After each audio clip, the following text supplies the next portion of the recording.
Oke, halo, kita lanjutkan di sini untuk distribusi selanjutnya.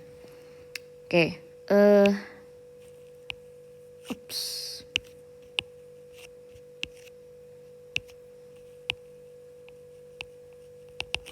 Nah, di sini kita bisa lihat ya, peluang bahwa seseorang lulus ujian praktek mengendarai mobil adalah 0,7. Carilah peluang seseorang yang lulus pada ujian ketiga, kemudian lulus sebelum ujian keempat. Nah, jika kita mau identifikasi apa percobaan, bisa juga ya. Percobaannya adalah ikut ujian mengendarai mobil.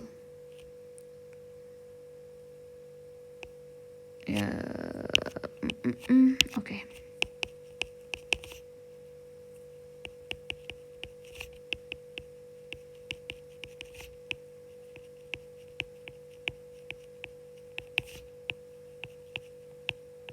Nah, oke, hasil percobaannya apa? Jika kita lihat dari sini,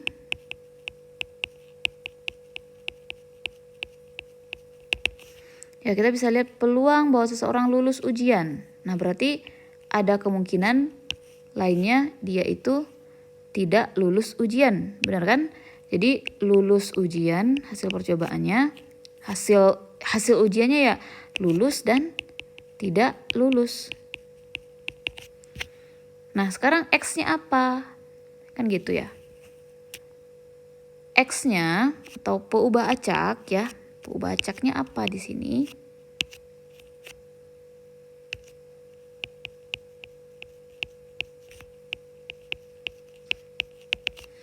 Nah, peubah acaknya di sini carilah peluang seseorang yang lulus pada ujian ketiga. Nah, perhatikan. Pada ujian ketiga. Nah, ikut ujian tadi apa? Percobaan. Maka di sini peubah acaknya itu menyoroti atau menyatakan banyaknya usaha sukses. Banyaknya usaha pada sukses pertama. Nah, suksesnya di sini siapa? Apa? Mendefinisikan apa? Nah, jadi peluang seseorang yang lulus ujian pada yang lulus pada ujian ketiga. Jadi untuk pertama kalinya dia lulus pada setelah ujian ketiga kalinya gitu, setelah ujian ketiga. Nah, jadi sukses di sini itu mendefinisikan lulus ujian. Nah, gitu. Jadi kalau pertanyaan yang A, nah ini. Yang A berarti dia mau tanya berapa peluang saat X sama dengan 3, kan gitu ya. Nah, ini artinya sama dengan geometrik 3, nah peluang suksesnya berapa? Peluang suksesnya yaitu P ya. Jadi kita bisa tulis di sini P-nya adalah peluang sukses atau peluang lulus ujian.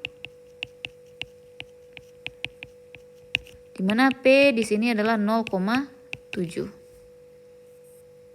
Dan peluang gagal berapa? Q 1 dikurang 0,7 yaitu 0,3. Nah, jadi distribusi geometrik ini namanya ya.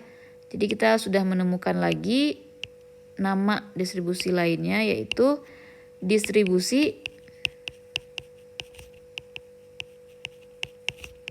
geometrik. Jadi distribusi geometrik adalah distribusi yang gitu kan menyatakan nilai peluang untuk banyaknya usaha pada sukses pertama. Nah, itu adalah distribusi geometrik. Nah, lambangnya bisa kita tulis dengan G gitu kan. Nah, banyak usaha yang kita mau untuk sukses yang pertama dengan nilai peluang sukses adalah 0,7. Nah, bagaimana cara mencarinya? Nah, ini juga berlandasan pada binomial gitu. Jadi binomial itu dia menuliskan di sini peluang karena suksesnya hanya hanya sekali, jadi sebenarnya kita nggak perlu mengkombinasikan 1 dari 3 ya hasilnya pasti 1 gitu. Wait, hasilnya pasti 1. Tunggu dulu. Karena kita di sini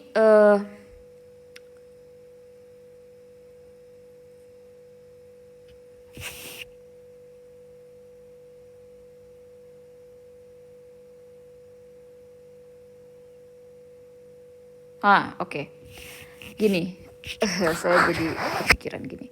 Jadi kita nggak perlu mengkombinasikan 1 dari 3 karena ya kalau kita bisa gambarkan ini nih suatu usaha pertama atau ini ikut ujian pertama, ujian kedua, ujian ketiga. Ujian pertama itu dia pasti gagal. Ujian kedua dia pasti gagal. Nah, dia pengennya gitu ya, berapa peluang pas ujian ketiga ini yang sukses gitu. Jadi sukses itu dia maunya hanya terjadi pada usaha yang ketiga atau ujian ketiga. Makanya di sini kita nggak perlu kombinasi. Kalau kombinasi 1 dari 3 artinya ujiannya itu kelulusan dia lulus itu ada kemungkinannya di sini atau di sini atau di sini. Makanya itu kita tetap tulis 1 dari 3 gitu. Itu kalau binomial gitu ya. Karena di sini bukan binomial tapi geometrik, di mana sukses pertama itu terjadi pada usaha ke X. Jadi banyak usaha pada sukses pertama gitu. Jadi sukses pertama itu pasti terjadi pada usaha yang kita inginkan gitu ya. Nah, jadi untuk mencari distribusinya kita cukup kalikan peluang sukses yaitu 0,7 berpangkat banyak suksesnya. Ya. 1 gitu kan.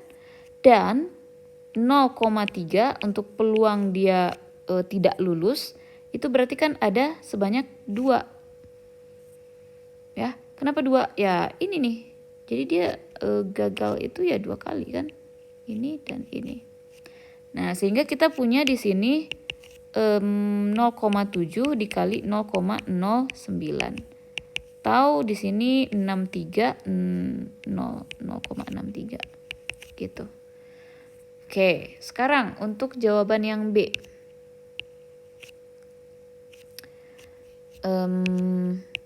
Yang B yang ditanyakan adalah dia itu lulus sebelum ujian keempat. Berarti artinya apa? Peluang saat usaha dia tuh lulus sebelum ujian keempat, berarti kecil sama 3. Jadi dia itu bisa aja lulus saat usaha pertama, bisa juga saat usaha kedua, bisa juga saat usaha ketiga gitu. Jadi kan sebelum ujian keempat. Jadi ada 3 kemungkinan dia itu lulus, bisa pada usaha pertama, bisa usaha ketiga, bisa usaha kedua, bisa usaha ketiga. Nah, ini tinggal dicari satu-satu. Ya, kalau ini berarti 0,7. Ya kalau pada usaha pertama dia langsung berhasil ya berarti 0,7 berpangkat 1 gitu kan. 0,3 berpangkat 0. Jadi tetap 0,7. Ditambah ini 0, kalau pada usaha yang kedua dia lulusnya berarti 0,7 berpangkat 1 dikali 0,3 berpangkat 1. Jadi pangkatnya ini harus sama dengan banyak usaha total ya. Kemudian 0,7 berpangkat 1, 0,3 berpangkat 2. 0,7 ditambah 0,21 ditambah 0,63. Jadi kita punya, ya tambahkan aja ya, 0,63, 0,063, 0,21, 0,7. 3, 7, 9, 0, 0,973. Nah, gitu. Oke, saya rasa sekian. Nah, untuk pembahasan soal distribusi geometrik. Jadi, distribusi geometrik ini merupakan pengembangan dari distribusi binomial ya sebenarnya. Jadi, dia mirip dengan distribusi binomial negatif, Tapi pembacaknya ini menyatakan banyak usaha yang untuk sukses pertama gitu. Kalau binomial negatif itu banyak usaha untuk sukses kesekian gitu, kekal. Jadi binomial negatif yang menyatakan banyak sukses pada banyak usaha pada sukses pertama itu adalah disebut juga dengan geometrik gitu ya.